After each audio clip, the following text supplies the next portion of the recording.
انتهت الحسابات ودقت ساعة الحقيقة في أدوار خروج المغلوب. هنا لا مجال للخطأ، شعارنا نكون أو لا نكون في الطريق نحو الذهب الأفريقي. مسقر من الانتظار، الركراكي يشدد على سلاح التواضع ونسيان لغة الترشيحات، فالغرور هو العدو الأول لأسود الأطلس. لفك هذه العقدة التاريخية، لغة الأرقام تؤكد المغرب تسيد القارة في الضغط العالي. استراتيجية تخنق الخصوم تماما، لكنها تتطلب جاهزية بدنية قصوى لاستمرار طوال 90 دقيقة. إبراهيم دياز انصهر سريعا وأثبت نجاعته الهجومية، لكن وليد يؤكد أن النجم الأوحد هو المجموعة، والحلول قد تأتي من أي لاعب لصناعة الفارق.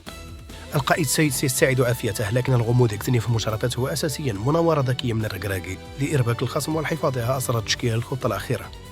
حذاري من فخ تنزانيا، خصم يجيد التكتل الدفاعي، السيناريو الأمثل هو هدف مبكر يبعثر أوراقهم ويجنبنا الدخول في نفق الشك مع مرور الوقت. وإن وصلنا لسيناريو ركلات الترجيح، فالركراكي يطمئن الجميع بجاهزية. الثقة في بنو كبيرة، لكن الحسم في الوقت الأصلي يظل الخيار الأفضل لتفادي الأعصاب. ختاما، الأسود في أمس الحاجة لزائركم في المدرجات، لنتحد جميعا خلف الراية الوطنية، لنكتب التاريخ معا ونعود باللقب.